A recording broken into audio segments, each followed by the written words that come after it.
Ottawa is gearing up for a very big year in 2025. We're talking transit, hockey, luxury shopping, and some of the biggest developments we've seen in years. The city evolving fast, and today we'll explore what lies ahead for the great city of Ottawa. If you're new to the channel, I'm Henrick, your Ottawa realtor and insider here to give you a complete breakdown of what's coming to Ottawa. And buckle up because today is packed with good news.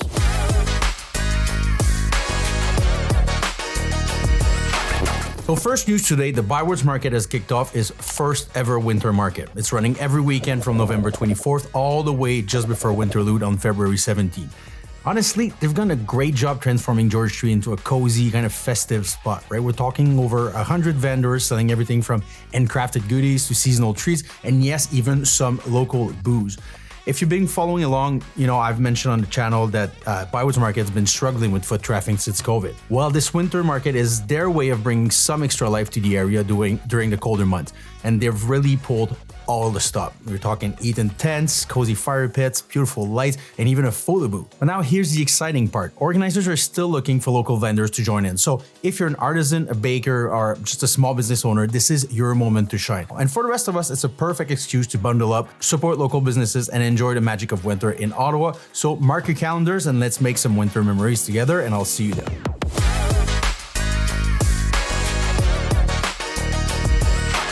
Now let's talk tourism. Some seriously good news for Ottawa's economy. Tourism brought in a whopping $3.1 billion in 2023, and that's a huge step forward as we bounce back from the pandemic. Over 11 million visitors checked out our city last year, soaking all the festival, conferences, and everything else that Ottawa has to offer. Key events like Canada Day and Blues Fest made a big splash, pulling in locals and out-of-towners. Plus, conventions and conferences at spots like the Shaw Centre were a major draw, bringing visitors from all over Canada. And let's not forget, this boom didn't just boost the economy, it supported a ton of local jobs and businesses from hotel, restaurants, and jobs around the city. And this wasn't just luck either. Ottawa Tourism put in the work to rebrand the city as a vibrant, must-see destination. So they focused on attracting both domestic and international travelers, and clearly it's paying off. 2024 numbers could even be bigger with major events like World Junior Hockey Championship we just been through and fresh investment in local infrastructures. And this year, looking ahead to 2025, the new nightlife council the city has put together should make Ottawa an even more exciting place to be. So things are definitely looking up. I can't wait to see what's coming up.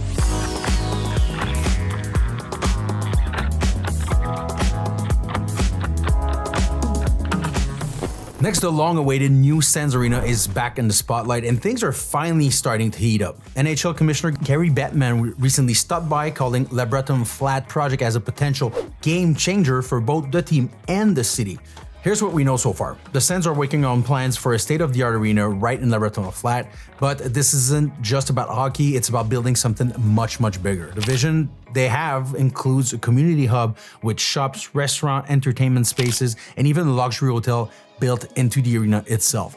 So think of it as more of a year-round destination, not just a game day spot. And of course, pulling a project like this takes more than just blueprints and goodwill, right? Bettman was very clear this cannot happen without the support of the community.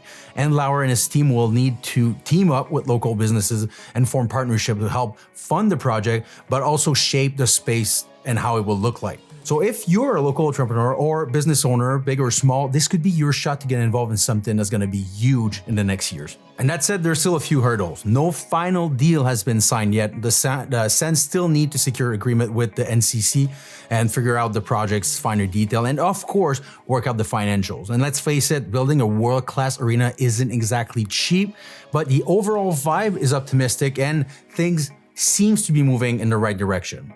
For Ottawa, this could be a massive win for hockey enthusiasts as well. A new arena would bring fresh energy to downtown core, create jobs, attract tourists, and finally breathe life into an area that's been kind of underused for years. So fingers crossed.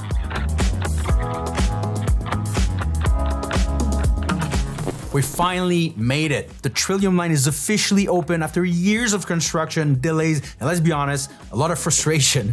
For those not in the loop, the Trillium Line is part of the city's Stage 2 LRT expansion. It's a pretty big deal. It runs 16 kilometers south, connecting key areas like South Keys, Riverside South, and even the Ottawa Airport, all connected to downtown. Now, the expansion includes 8 shiny new stations, plus some upgrades to the existing one, and basically it's designed to make commuting easier and more accessible for thousands of residents and tourists. And now, let's be real, right? The road to get there wasn't exactly smooth sailing. This line was originally supposed to be ready back in 2022, but setback keeps piling up, right? We're talking construction issues, technical problems, you name it, everything went. The delays tested everyone's patience, but seeing it finally up and running should hopefully restore some confidence in the system. The Trillium Line could be a turning point for transit in Ottawa, so it's kind of a fresh start and a chance to rebuild trust in the LRT. All right, quick pause. If you like being up to date with things happening in your city, don't forget to follow the Ottawa Reel on Instagram. This is where I post daily about all things Ottawa news, just like this. Quick, easy content for you to stay updated on your city. And with this, let's move on to the next news. All right, let's talk Barrhaven. Broccolini has filed plans for what could become the largest warehouse in Ottawa. They're looking to build a massive 3.1 million square foot fulfillment center in Barrhaven East near Woodruff Avenue and Fallowfield Road. And to put this in perspective, it's even bigger than the Amazon warehouse they built nearby next Costco. The 5-story giant will sit on a 75-acre lot, and it's built for some serious logistic power. Picture this: 59 loading docks, parking for nearly 500 trailers, and space for over 1,100 vehicles. Once this is operational, it's expected to create between 2,000 and 2,500 jobs, so this is a huge news for Barrhaven and the local economy. Now, Broccolini hasn't mentioned who the tenant would be, but given their track record with Amazon, people are already speculating. And local officials are obviously pumped about the economic boost, but they're also being cautious about how this will impact traffic and infrastructures in the area, as it's already getting kind of crowded. It's a balancing act, but if everything goes to plan, the warehouse should be up and running by 2026. This project really puts Ottawa as a major player for large-scale distribution, and it's likely to attract even more investment down the road. So Barrhaven's really stepping into the spotlight with this one.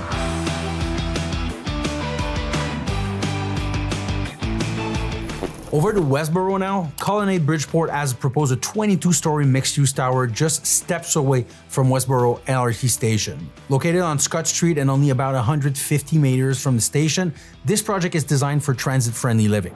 The plan includes 244 rental apartments with layout, from studios to 2-bedroom plus den unit, and on top of that, the ground floor would feature commercial space and 91 underground parking spots. What's exciting though with this project, it lines up with Ottawa's new official plan, which focuses on building what they call 15 minutes neighborhoods. And so the aim of this is create communities where you can walk to everything you need. Think grocery, coffee shop, and transit all within 15 minutes. It's all about convenience, sustainability, and cutting down on car dependency and hopefully commute time and traffic and all. So the company Colonnade Bridgeport isn't new to shaping Ottawa's skyline either, right? They've got other big projects in the work, like the redevelopment of the Granite Curling Club, also in Westboro with over 800 units, and another 12-story rental complex near the Canadian Museum of Nature. So clearly they're making a serious impact on the city's skyline. And for Westboro, this could be a win in terms of modern living, better transit use, and adding even more vibrancy to the neighborhood.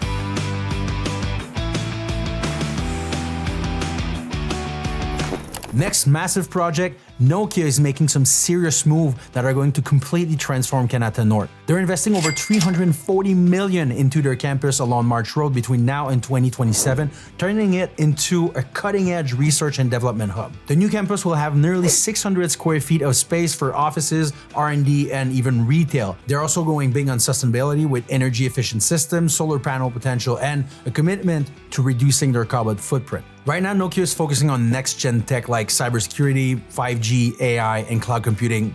The things that are gonna affect how we live and work. Oh, and they're creating 300 high-value jobs along the way, which is a huge win for Ottawa's tech scene. Actually, this project is part of a bigger vision for Canada North, right? To make it a vibrant mixed-use community where people can actually live, work, and play without needing to leave the area. On top of that, Nokia's expansion builds on the momentum of Canada North's growth, where companies like Sienna, Mittal, and Ericsson are also making their mark. For Ottawa as a whole, this project shows how the city is a global tech leader.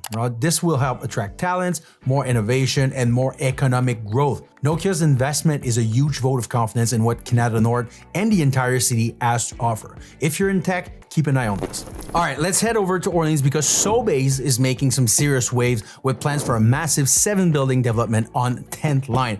And this could be a real game changer for the East End. The proposal includes over 900 residential units with a mix of stacked townhomes and apartment.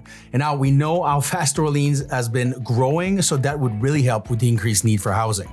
But that's not all, right? There's also nearly 70,000 square feet of commercial space in the work with a good mix of retail shops, restaurant, and offices all in one spot. And what's cool is that Sobey is going for a modern, pedestrian-friendly vibe with landscape walkway, rooftop terraces, and plenty of green spaces. It's designed to be a welcoming community hub that's both functional and beautiful. For businesses, this is a golden opportunity. You have a built-in client base right on site, so you could open like a trendy little cafe, a boutique, or a professional office. It has the potential to become a new hotspot in Orleans, which would boost the local economy and offer new amenities for residents. Of course, there's still some hurdle, right? The proposal is in the city's hands now, so they usually take their time, but there will likely be some back and forth about traffic, infrastructures, and community impact. However, these are important conversations to make sure that the project works for everyone. And while this might take a few years to come to life and get approved, the potential here is massive. Orleans is already on the rise, and this project could push it even further.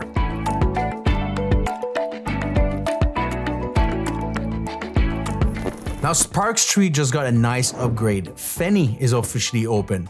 This is a new luxury goods store that's bringing a fresh shopping experience to the heart of Ottawa, and honestly, it's exactly the kind of project the city needs.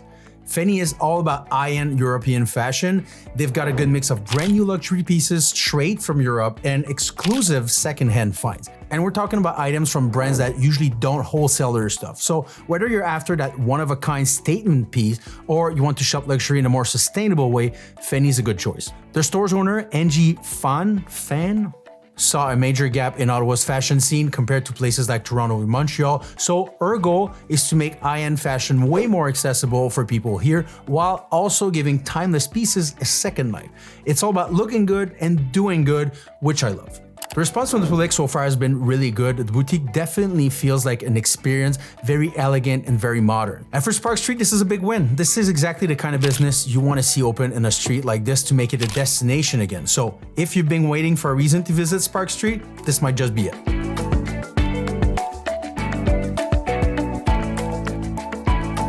My last point today will definitely hit a nostalgic note. You know Steve's Music Store on Rideau Street? Well, it's closing after 40 incredible years of service.